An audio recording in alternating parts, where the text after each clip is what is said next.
देखो हम शुरू करने जा रहे हैं चैप्टर नंबर 8।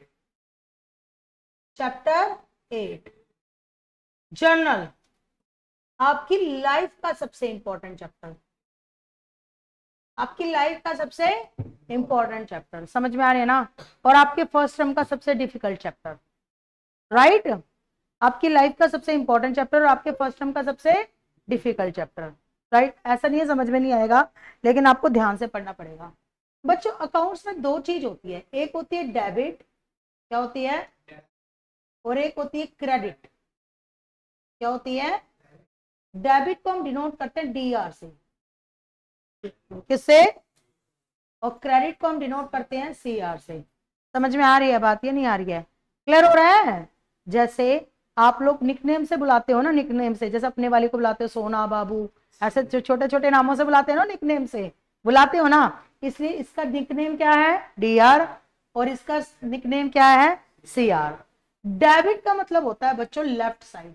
अकाउंट्स हमेशा एक पेज पे बनता है, अकाउंट्स हमेशा किस पे बनता है, पेज पे। तो डेबिट का मतलब क्या होता है, left side, left side of account, left side of account is called debit. जो अकाउंट की लेफ्ट साइड होती है वो क्या कहलाती है, डेबिट। और जो राइट साइड होती है अकाउंट की, right side of account is called credit. Left side account की क्या कहलाएगी बताओ, डेबिट, और राइट साइड क्या कहलाएगी, क्रेडिट। बोलो बात समझ में आए। डेबिट क्या होगी बताओ, लेफ्ट साइड, किसकी लेफ्ट साइड बताओ, अकाउंट की। और क्रेडिट क्या होगी बताओ, राइट साइड, किसकी, अकाउंट की। बोलो बात समझ में आ रही है ना। तो मैम क्या होगा मतलब लेफ्ट साइड राइट साइड, समझे नहीं हम लोग कुछ। देखो बच्चों ध्यान से, आपको अकाउंट एक पेज पे बनाना पड़ता है, किस पे बनाना पड़ता है, पेज पे बनाना पड़ता है। चाहे वो नोटबुक का पेज हो, चाहे वो कॉपी का पेज हो, समझ में आ रही है ना बात। इस पेज को आप इस तरीके से दो पार्ट्स में डिवाइड कर देते हो। देखो इस तरीके से, इस तरीके से दो पार्ट्स में क्या कर देते हो, डिवाइड, टी शेप में। टी शेप दो पार्ट हो गए डिवाइड, ये पेज। ये वाली साइड जो होती है ना, ये कौन सी साइड होती है बताओ, डेबिट। कौन सी साइड होती है, और ये वाली साइड जो होती है ना, उसे क्या कहते हैं, क्रेडिट। क्या कहते हैं, क्रेडिट। समझ गए ना। कुछ चीजें लेफ्ट में लिखी जाती हैं और कुछ चीजें राइट में। तो मुझे सिर्फ ये बताना है कौन सी चीज लेफ्ट में लिखी जाएगी, कौन सी चीज राइट में। तो प्लीज आप ध्यान से सुनिए।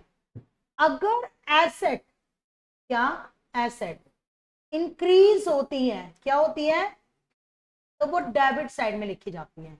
कौन सी साइड में लिखी जाती है, समझ गए, समझ गए। अगर एसेट इंक्रीज होती है तो कौन सी साइड में लिखी जाती है बताओ, डेबिट साइड में। अगर आप एसेट को क्या करोगे, इंक्रीज, तो कौन सी साइड में लिखोगे, डेबिट। और अगर एसेट डिक्रीज हो तो वो किस साइड में लिखी जाती है, क्रेडिट। मतलब समझो, अगर आप अकाउंट बना रहे हो ना, क्या बना रहे हो, अकाउंट, ये अकाउंट है, राइट। और ये वाली साइड कौन सी साइड है बताओ, डेबिट। और ये वाली साइड कौन सी है, क्रेडिट। अगर एसेट इंक्रीज होगी किसी भी वजह से तो उसे आप लेफ्ट में लिखोगे, और अगर एसेट किसी वजह से क्या होगी, डिक्रीज होगी, तो आप उसे किस में लिखोगे, राइट में। अब एसेट इंक्रीज कैसे होती है, जैसे एग्जांपल देखो, asset increase, purchase of asset, purchase of asset. Asset अगर परचेज करोगे तो वो इंक्रीज हो जाएगी, और डिक्रीज कैसे होगी बताओ, एसेट सेल करने से। तो सेल ऑफ एसेट से वो एसेट क्या हो जाएगी, डिक्रीज हो जाएगी। समझ गए या नहीं समझ गए। एसेट इंक्रीज होगी तो किस साइड में लिखोगे, लेफ्ट में। डिक्रीज होगी तो, इंक्रीज होगी तो किस साइड में लिखोगे, और डिक्रीज होगी तो।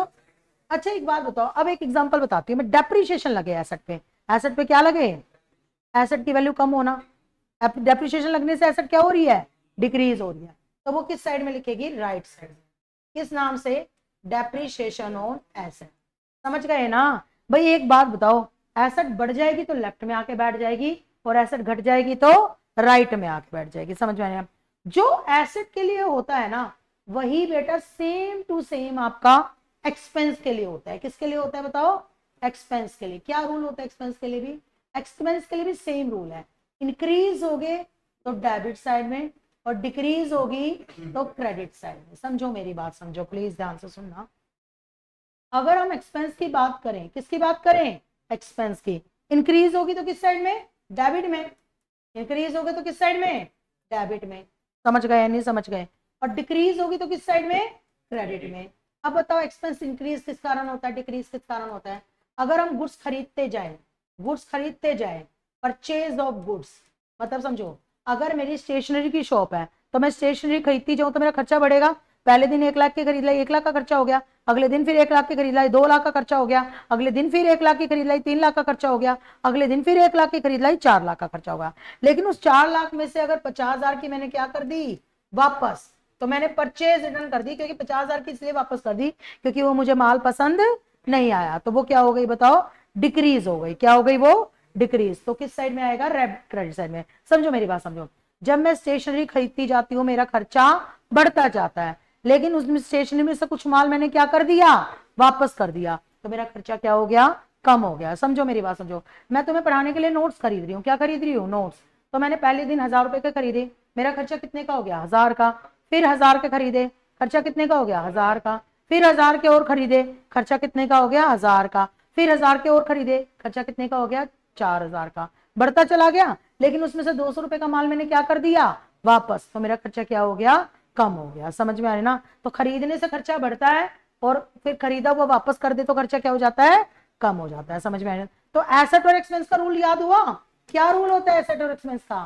सेम रूल है एसेट और एक्सपेंस का। बस इतना ही याद करना, ऊपर वाला नहीं भी समझ में आए तो कोई दिक्कत नहीं है। एक चीज आपको रट्टा लगानी है, एसेट इंक्रीज हो तो डेबिट में और डिक्रीज हो तो क्रेडिट में। और सेम रूल किसके लिए होता है बताओ?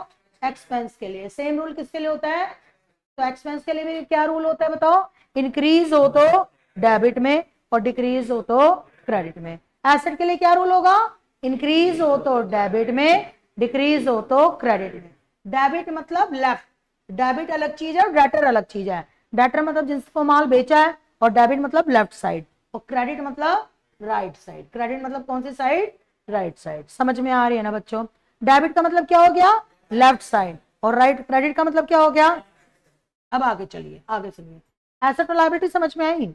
एसेट और एक्सपेंस इनके सेम रूल होते हैं, लायबिलिटी का अलग रूल होता है। लायबिलिटी का क्या रूल होता है? लायबिलिटी का सुनो, लायबिलिटी का जो रूल होता है वो क्या होता है बताओ?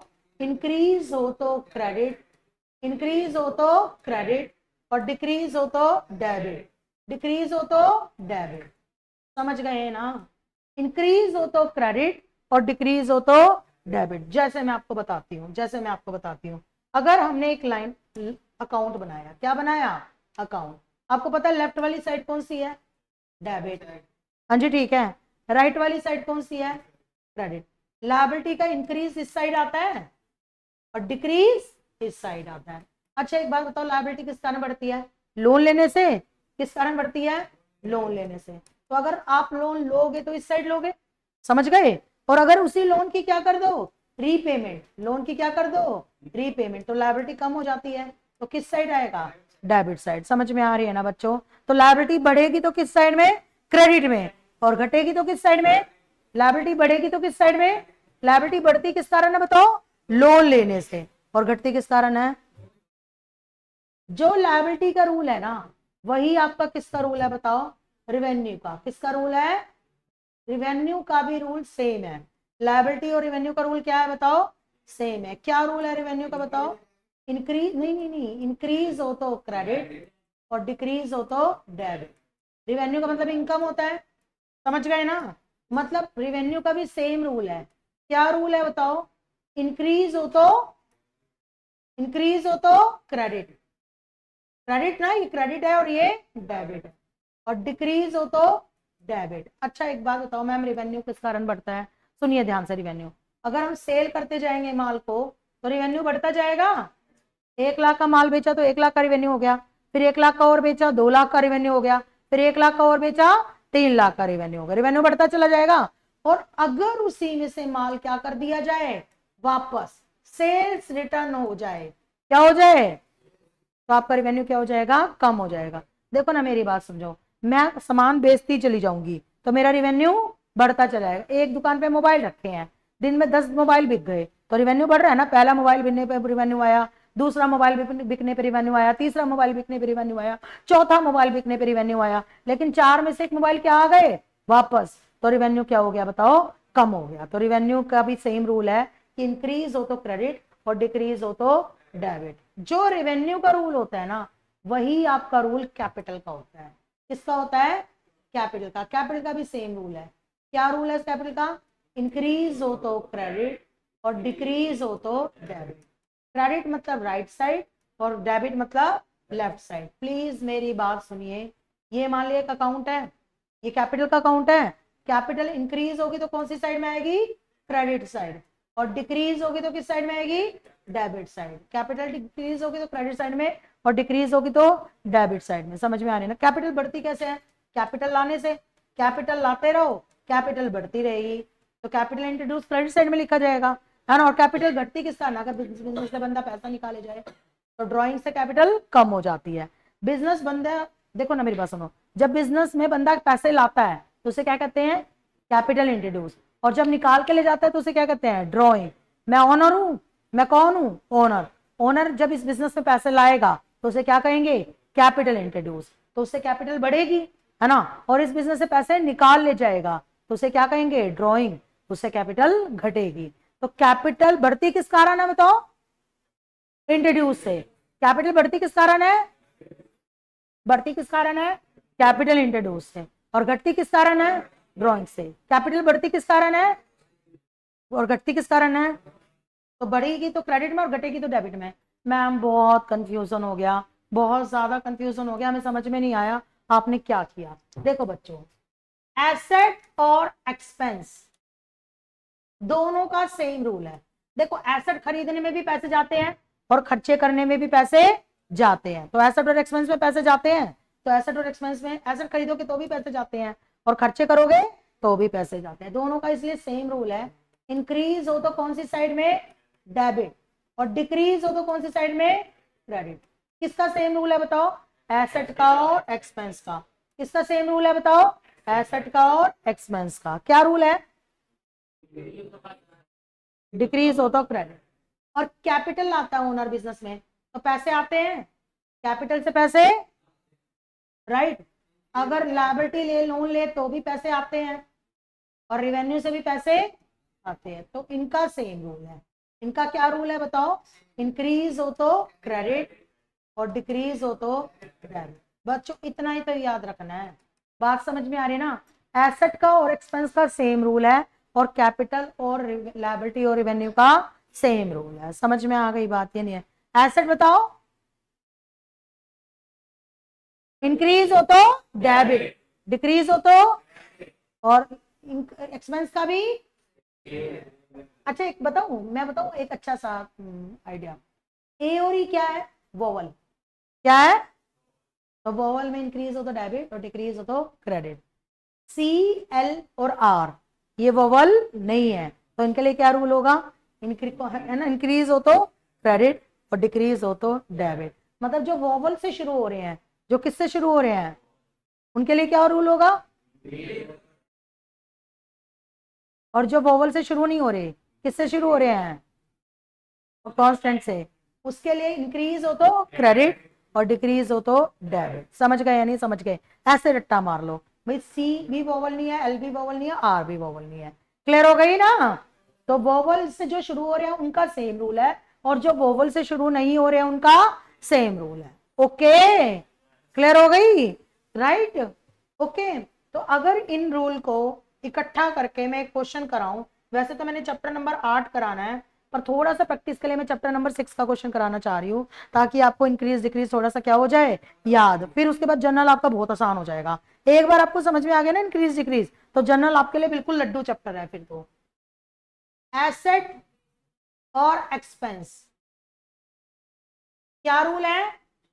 Increase debit, decrease credit, right. और लायबिलिटीज कैपिटल और रेवेन्यू, उसका सेम रूल है, इंक्रीज क्रेडिट और डिक्रीज। कई बार कर चुकी, बस एक क्वेश्चन कराऊंगी बस चैप्टर नंबर 6 का, और फिर हम लोग कौन सा चैप्टर स्टार्ट कर देंगे बताओ? जर्नल। समझ में आ रही है ना बच्चों? क्योंकि चैप्टर नंबर 6 में इसकी क्या कराई हुई है? थोड़ी सी प्रैक्टिस कराई हुई है। जिन बच्चों ने चैप्टर नंबर 6 मेरे पास कर चुका उनको पता भी है, प्रैक्टिस हो चुकी है। ठीक है, ओके, समझे या नहीं समझे? प्लीज देखिए, एक क्वेश्चन कराऊंगी बस।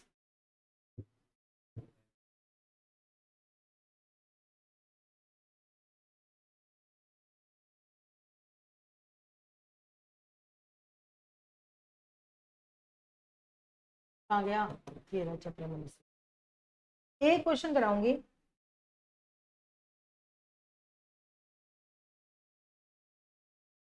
देखो बच्चों, आपको मेरी पहले 3 वीडियो देखनी पड़ेगी कि एसेट क्या होती है, लायबिलिटी क्या होती है, वो पता होना चाहिए ये लगाने से पहले, है ना। बस एक क्वेश्चन कराती हूँ चैप्टर नंबर 6 का। ये है क्वेश्चन, राइट। मुझे बताओ, सीरियल नंबर, ट्रांजैक्शन या आइटम, नेचर, इंक्रीज और डिक्रीज। बच्चों एक बात बताऊं, ये जो मैंने लिखा है ना, ये आपको बाय हार्ट याद होना चाहिए। बाय हार्ट मतलब समझ रहे हो? समझो मेरी बात, समझो। अगर मैं बोलूं ना कैपिटल डिक्रीज, तो आप एकदम से क्या बोलो? डेबिट। रिवेन्यू इंक्रीज, तो आप एकदम से क्या बोलो? क्रेडिट। मतलब सेकंड का डिफरेंस भी नहीं होना चाहिए, इतने इतने अच्छे तरीके से याद होना चाहिए। मतलब आपकी बॉडी में ब्लड हो नहीं हो चलेगा, ब्लड नहीं हो चलेगा, किडनी नहीं हो चलेगा, दिल नहीं हो चलेगा, कोई दिक्कत नहीं है। लेकिन अगर एक कॉमर्स स्टूडेंट की बॉडी में ये नहीं होगा ना, तो नहीं चलेगा। समझ गए या नहीं समझ गए? आपकी बॉडी से ब्लड निकल जाए, किडनी निकल जाए, या फिर आपका लीवर निकल जाए, कोई दिक्कत नहीं है। लेकिन कॉमर्स स्टूडेंट की बॉडी से ये नहीं निकलना चाहिए। हर चैप्टर में, हर जगह, हर क्लास में आप एमकॉम, एमबीए, सीए जहां भी कर लोगे, वहीं पे ये चीज क्या आएगी? काम आएगी। तो ऐसे रटना है इस चीज को कि अगर एसेट डिक्रीज हो जाए तो आप एकदम से बोलो क्या? क्रेडिट। सेकंड का अंतर भी नहीं होना चाहिए। मेरे बोलने से पहले एसेट डी बोलू ना, उससे पहले आप क्रेडिट बोल दो। इतने अच्छे तरीके से याद होना चाहिए आपको। समझ में आ रही है ना बच्चों? अब जैसे मैं आपको एग्जांपल बता रही हूँ, सुनो ध्यान से प्लीज। क्या बोल रही हूँ मैं? ये पहला, ट्रांजैक्शन, नेचर, इंक्रीज और डिक्रीज। ठीक है, सुनिए ध्यान से प्लीज, ध्यान से सुनिएगा।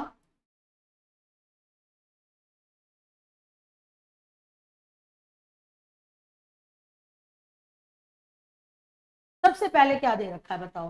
Plant and machinery. क्या है? Plant and machinery. बताओ क्या होती है प्लांट एंड मशीनरी आपकी? एसेट होती है। और एसेट का रूल क्या होता है? Increase debit, decrease credit. बोलो ठीक है। प्लांट एंड मशीनरी के बाद नेक्स्ट क्या है? Bank loan. क्या है? Bank loan. क्या होती है बैंक लोन? लायबिलिटी। और लायबिलिटी का रूल क्या है? Increase credit, decrease debit. समझे कि नहीं समझे? क्लियर हो गया नहीं हो गया? उसके बाद नेक्स्ट क्या है बताओ? नेक्स्ट क्या है?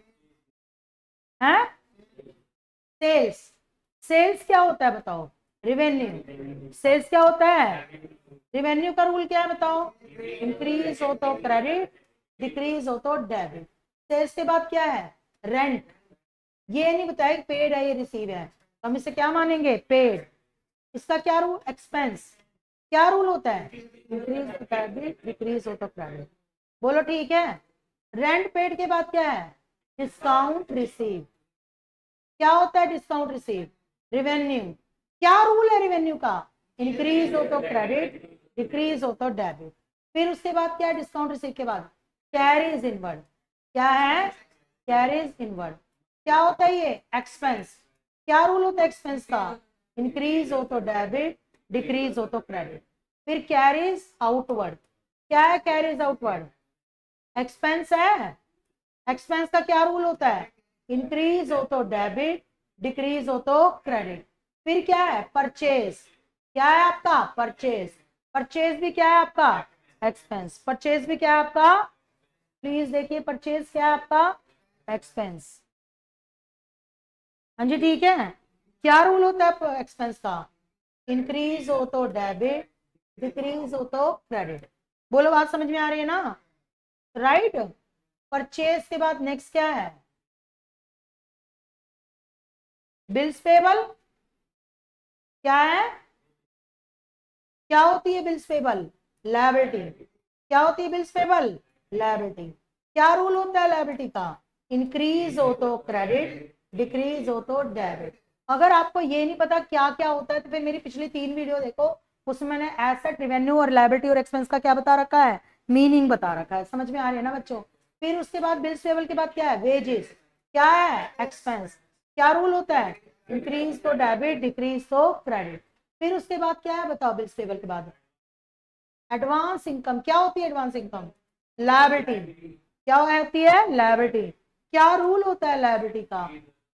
क्या होती है लायबिलिटी का रूल? एडवांस इनकम हो गई ना, इंक्रीज हो तो क्रेडिट और डिक्रीज हो तो डेबिट। बच्चों याद नहीं हुआ है तो फिर बड़ी मुसीबत वाली बात है, आपको ये चीज तो याद करनी पड़ेगी। समझ में आ रही है ना बात, ये नहीं आ रही है? उसके बाद अगली क्या है बताओ? Accrued income. क्या होती है? Accrued income. क्या होती है एक्रूड इनकम? एसेट।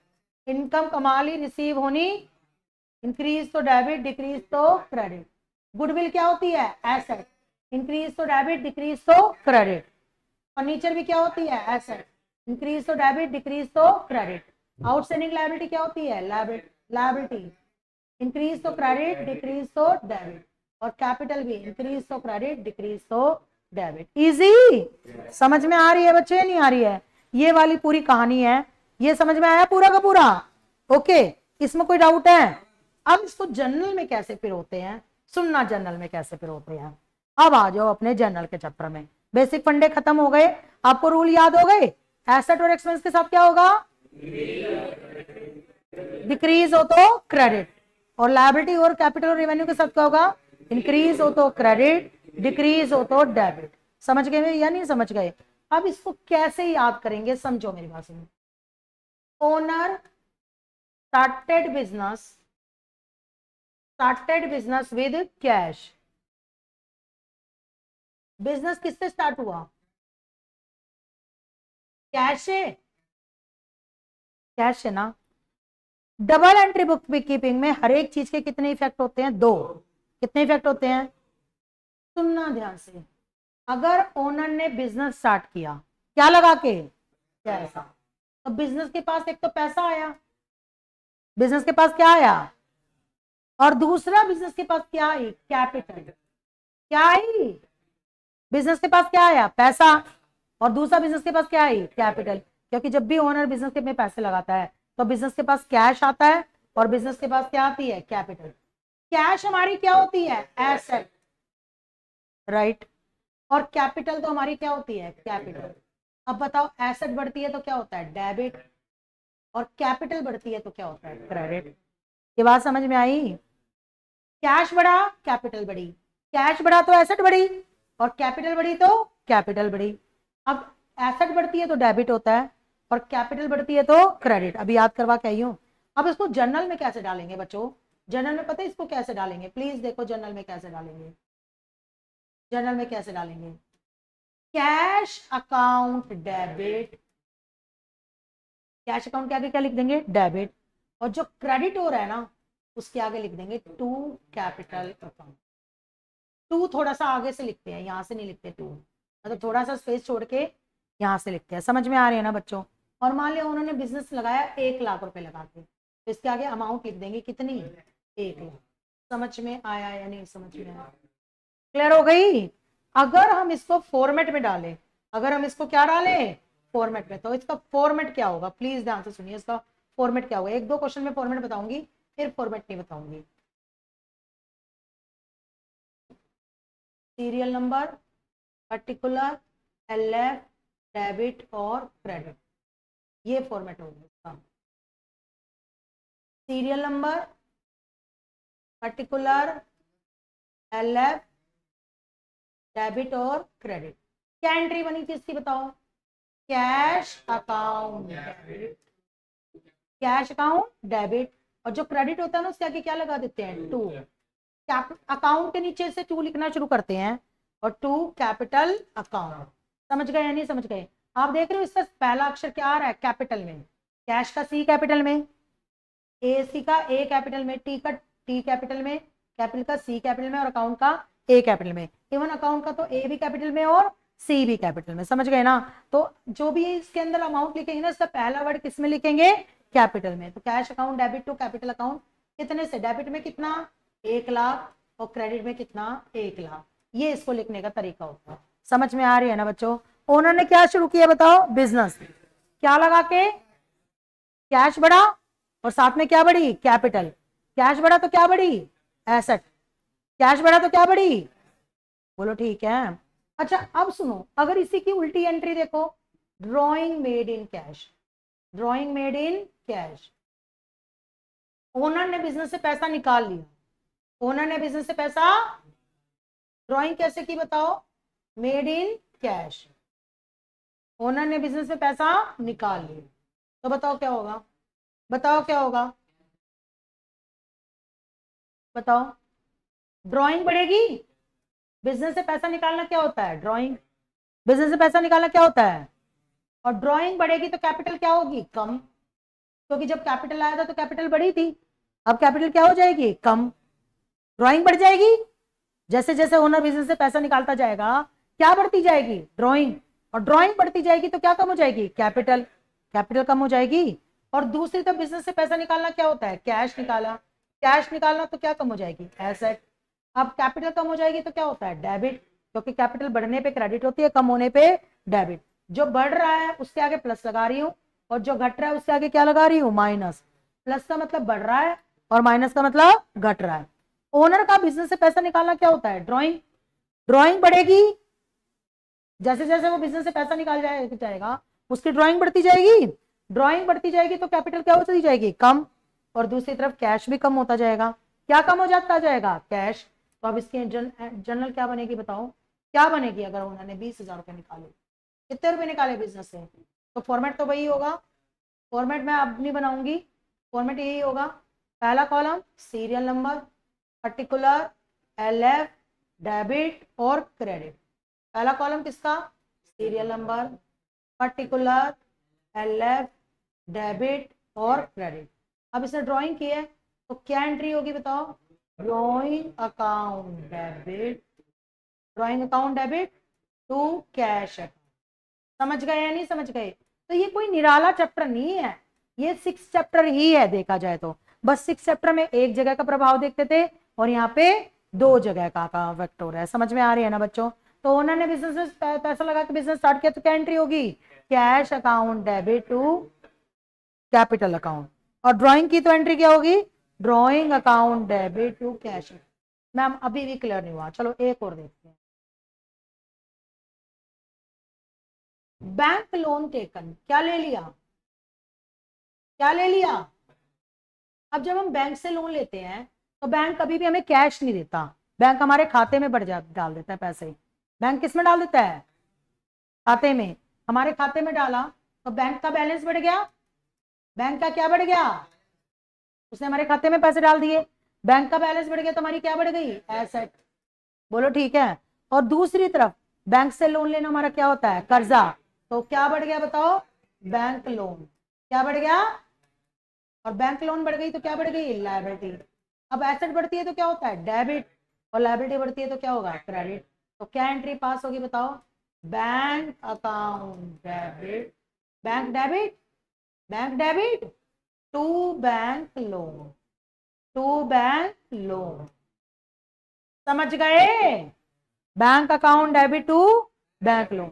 मान लिया 5,000 का लोन लिया तो क्या एंट्री पास होगी, bank account debit to bank loan. तो राइट ना, जो डेबिट हो रहा है उसके आगे डेबिट लिख रहे हैं और जो क्रेडिट हो रहा है उसके आगे टू लिख, उसके आगे क्या लिख रहे हैं। समझ गए या नहीं समझ गए, क्लियर हो गई। तो एसेट खरीदी, सुनो मेरी बात सुनो। सबसे पहले उन्होंने क्या लगाया, पैसा, किसमें लगाया, बिजनेस के पास क्या आया, और क्या आया, कैश। बिजनेस के पास क्या आया, कैश, और दूसरा क्या आया, कैपिटल। कैश आया तो क्या आई, एसेट, एसेट आई तो क्या होगा, डेबिट, कैपिटल आई तो क्या आई, लायबिलिटी, लायबिलिटी आई तो क्या होगा, क्रेडिट। तो क्या एंट्री पास होगी बताओ, cash account debit to capital. समझ में आ रही है ना बच्चों, cash account debit to, right. रट लो चाहे समझ लो, आपकी मर्जी है, आप रट भी सकते हो। सुनो देखो मेरी बात सुनो, कोई दिक्कत नहीं है अगर आप कैपिटल इंट्रोड्यूस की एंट्री रट लोगे तो। मुझे कोई फर्क नहीं पड़ता कि आप रट रहे हो या समझ रहे हो, आप रट लो। Cash account debit to capital account होना, जब बिजनेस में पैसा लगाता है 3-4 बार लगा के cash account debit to capital account, cash account debit to capital account, cash account debit to capital account, ऐसा करके रट लो, मुझे क्या प्रॉब्लम है। लेकिन प्रॉब्लम रटने से क्या होता है, कुछ ही चीजें रटी जाती हैं, और समझने से क्या होता है, फिर कोई ऐसी एंट्री होगी जो नहीं तुम्हें समझ में आएगी, वो भी आएगी। जैसे मम्मी चप्पल मारेगी तो क्या एंट्री होगी तुम्हें, मम्मी चप्पल मारेगी तो क्या एंट्री होगी, तो क्या एंट्री होगी, बताओ क्या एंट्री होगी। अब हमने रटा नहीं, हम समझ रहे हैं, तो आपके पास मम्मी की चप्पल आ जाएगी, मम्मी की चप्पल आ जाएगी, चप्पल आ जाएगी तो क्या आ जाएगी, एसेट, एसेट आएगी तो क्या होगा, डेबिट। बोलो ठीक है। और आपकी इज्जत चली जाएगी, इज्जत बेइज्जती हो जाएगी ना, इज्जत चली जाएगी तो आपकी गुडविल चली जाएगी, गुडविल चली जाएगी तो क्या चली जाएगी, एसेट, तो क्या होगा, क्रेडिट। तो एंट्री क्या पास होगी बताओ, चप्पल अकाउंट डेबिट टू इज्जत अकाउंट। समझ गए या नहीं समझ गए, चप्पल आएगी इज्जत जाएगी। तो समझने और रटने में यही फर्क होता है, बात समझ में आ रही है, क्लियर हो गई। समझने और रटने में यही फर्क होता है। आपने मम्मी के चप्पल मारने की एंट्री कर दी कि चप्पल अकाउंट डेबिट टू इज्जत अकाउंट, ओके ना, पढ़ोगे नहीं तो चप्पल खाओगे। तो आप याद कर लेना। अब जैसे एक एंट्री और बताती हूँ, अगर आप गर्लफ्रेंड बनाओगे, क्या बनाओगे, तो क्या एंट्री होगी, इस क्लास में लड़के ही बैठे हैं तो क्या एंट्री होगी, ठीक है।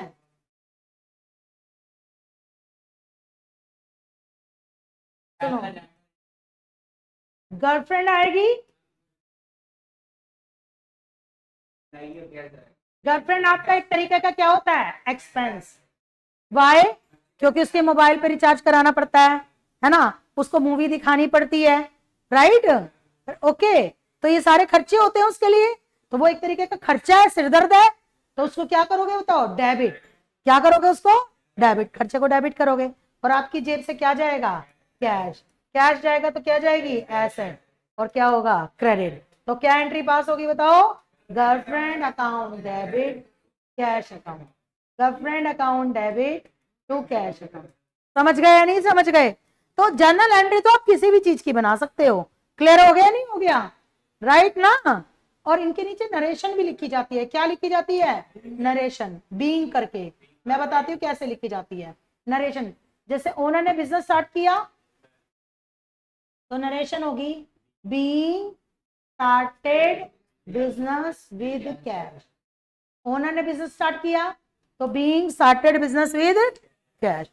फिर क्या किया बताओ, उसने ड्राइंग की, क्या की उसने, drawing, drawing made in cash, तो क्या लिख दोगे, being drawing made in cash. बोलो ठीक है। फिर उसके बाद बैंक लोन लिया उसने, क्या हुआ, बैंक लोन, तो इसकी नरेशन क्या होगी बताओ, being bank loan taken, bank loan. समझो मेरी बात, समझो नरेशन क्या होती है बच्चों, नरेशन क्या होती है उसके बारे में लिखना। सुनो मेरी बात सुनो, पहली लाइन क्या थी बताओ, पहली लाइन क्या थी, क्या थी पहली line, started business with cash, started business with, बस मैंने उसी के आगे बीइंग लगा दिया, being started business with cash. दूसरी लाइन क्या थी बताओ, दूसरा पॉइंट क्या था, ड्राइंग मेड इन कैश, तो मैंने उसी के आगे बीइंग लगा दिया, being drawing made in cash, है ना। Being bank loan taken, being bank loan taken. अब देखो गर्लफ्रेंड वाली एंट्री की नरेशन क्या होगी, इसकी नरेशन बताऊं, being expenses incurred on girlfriend, expenses incurred on girlfriend, girlfriend पे खर्चे हुए, and person declared insolvent, person declared insolvent. बंदे का क्या निकल गया, दिवाला निकल गया, बंदे का क्या निकल गया, दिवाला। समझ में आ रही है ना बात, ये नहीं आ रही है, ओके। मतलब कुल मिला के चलो कॉमेडी की बात तो अलग है, आप लोग किसी भी चीज की एंट्री, अब समझो मेरी बात समझो। अगर ये दीवार गिर जाए, मान लीजिए दीवार है जो आपकी इस बोर्ड के पीछे दीवार है, वो दीवार गिर जाए तो क्या एंट्री पास करोगे, क्या एंट्री पास करोगे बताओ, दीवार गिर जाए तो एक तो एब्नॉर्मल लॉस हो गया, क्योंकि दीवार जो है किसी चीज से तो गिर नहीं सकती। तब नॉर्मल लॉस हमारा लॉस हो गया। लॉस हो गया तो क्या होगा, डेबिट। लॉस हो गया तो क्या हो गया, और हमारी बिल्डिंग नाम की एसेट कम हो जाएगी। तो क्या एंट्री पास होगी, abnormal loss account debit to building account. मतलब कहने की बात यह है कि आप हर चीज की एंट्री बना सकते हो अगर आपको जनरल एंट्री रटनी है, क्योंकि स्कूल में टीचर आपको एंट्रियां रटवाएंगे। और मैं रटवाना प्रीफर इसलिए नहीं करती क्योंकि फिर रटने से तो जो 20-30 एंट्री आप रटोगे वही याद होंगी। लेकिन एक बार अगर आप एंट्रियां बनाना सीख गए, क्या हो गए, सीख गए, तो फिर दुनिया में कोई भी एंट्री आप पास कर दोगे। देख लो मैंने कैसी कैसी अजीब अजीब एंट्रियां पास करा दी, मम्मी के चप्पल मारने की और गर्लफ्रेंड बनाने की। तो आप कोई भी एंट्री क्या कर सकते हो, पास कर सकते हो। समझ में आ रही है बात या नहीं आ रही है? इसलिए आपको रटने पे कॉन्सेंट्रेट नहीं करना, समझने पे और एंट्रियां बनाने पे कॉन्सेंट्रेट करना है। ओके ना, राइट। 11th क्लास का काम तो चल जाता है रटने से, फिर आगे नहीं चल पाता काम। आगे फिर एंट्रियां आपको बनानी आनी चाहिए, ठीक है ना। तो कितनी एंट्रियां बताई अभी तक मैंने, 3। 2 तो बकवास बताई है, 3 बताई है। कौन कौन सी बताओ। ओनर ने क्या स्टार्ट किया, बिजनेस, क्या लगा के, क्या एंट्री पास होगी, cash account debit to capital account. दूसरी बात क्या की बताओ, ड्रॉइंग, तो एंट्री क्या होगी, drawing account debit to cash account. और तीसरा बैंक लोन लेन, तो एंट्री क्या होगी, bank account debit to bank loan. समझ गए या नहीं समझ गए, समझने ला रट लेना, दोबारा वीडियो रिवाइज करके देख लेना, कोई दिक्कत नहीं है। एक आधी एंट्री और बताऊं,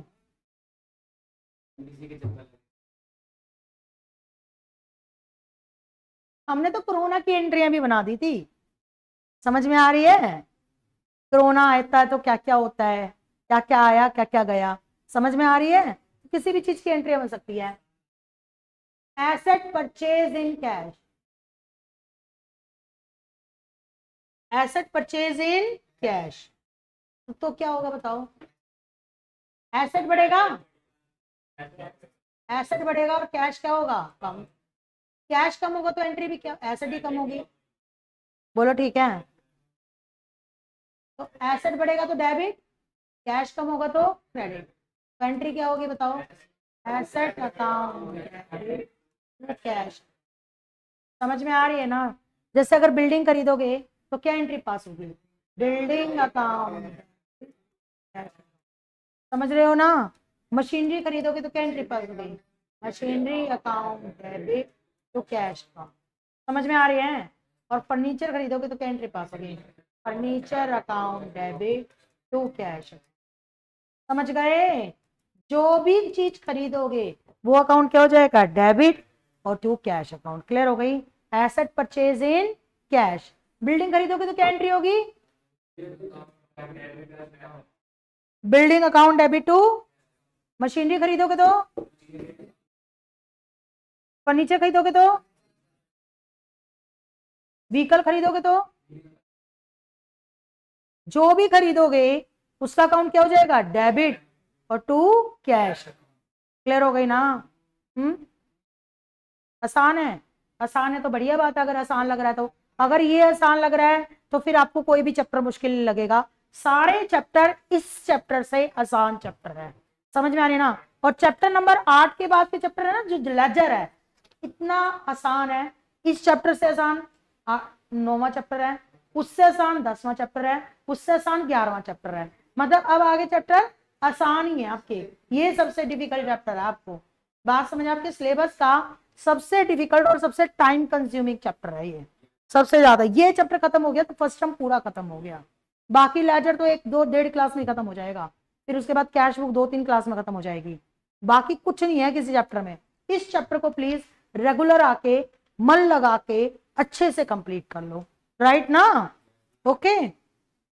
अब जैसे अगर इसी में हम एसेट कैसे खरीदे, क्रेडिट पे, कॉम्प्लिकेशन तो बढ़ेंगी। अभी अभी तो ये चैप्टर महीना भर चला रही हूं मैं, महीना नहीं तो 15-20 दिन चलेगा, तो आपको पता है कहां तक पहुंचेंगे। एसेट परचेज इन क्रेडिट, अब बताओ क्या होगा, क्या बढ़ेगी, एसेट बढ़ेगी। एसेट बढ़ेगा तो क्या होगा, डेबिट। उधार में खरीदे हैं तो कैश थोड़ी ना कम होगा, क्या बढ़ेंगे, क्रेडिटर। क्रेडिटर बढ़ेंगे तो क्या बढ़ेगी, लायबिलिटी, क्योंकि उधार खरीदे हैं तो लेनदार बढ़ेंगे। क्या बढ़ेंगे, लेनदार। तो क्या एंट्री होगी, asset account debit to creditor, to creditor account. जैसे आपने बिल्डिंग खरीदी श्याम से, तो एंट्री क्या होगी, building account debit to Shyam account. बोलो ठीक है। जैसे आपने मशीनरी खरीदी राम से, तो एंट्री क्या होगी, machinery account debit to Ram account. समझ में आ रही है ना। जैसे फर्नीचर खरीदा आपने मोहन से, तो एंट्री क्या होगी, furniture account debit to Mohan account. Simple सी बात है। अगर आप आमने सामने देखो, अगर आप आमने सामने देखो, यहाँ भी बिल्डिंग डेबिट हो रही है, यहाँ भी बिल्डिंग डेबिट, और यहाँ कैश क्रेडिट है, यहाँ शाम क्रेडिट है। यहाँ बंदे का नाम आ गया ना कि कोई उधार में खरीदा। यहाँ भी मशीनरी डेबिट है, यहाँ भी मशीनरी डेबिट है, पर यहाँ कैश क्रेडिट है और यहाँ राम क्रेडिट है। यहाँ भी फर्नीचर डेबिट है, यहाँ भी फर्नीचर डेबिट है, पर यहाँ कैश क्रेडिट है और यहाँ मोहन क्रेडिट है। मतलब कैश की जगह उस बंदे का क्या जाता है, नाम।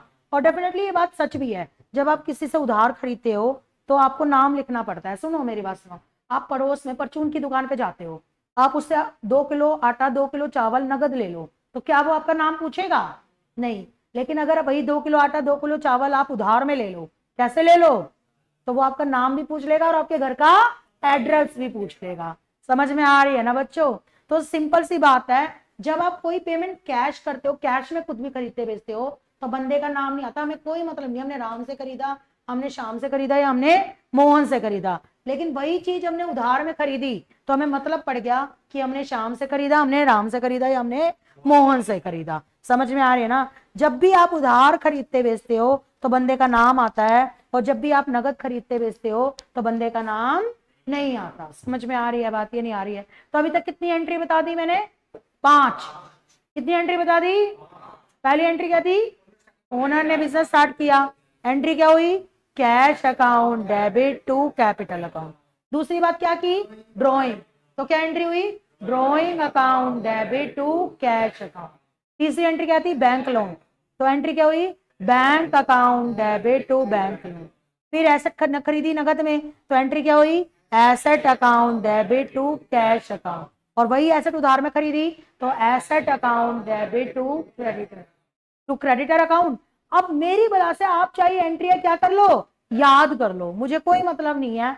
समझ के चलोगे तो मैं ज्यादा हैप्पी रहूंगी, याद करोगे तो भी मैं हैप्पी हूँ। समझ में आ रही है बात, ये नहीं आ रही है, रट्टे लगाओगे तो भी मुझे कोई प्रॉब्लम नहीं है। अंडरस्टूड। ऐसे ऐसे करके मैम कितनी एंट्रियां अगर याद करनी है हमें, ज्यादा नहीं, 40-50। बात समझ में आ रही है ना। 11th क्लास में ज्यादा नहीं है, 40-50 एंट्री है। क्लियर हो गई, ओके। इसलिए तो चैप्टर चलेगा ये, ओके। Thank you.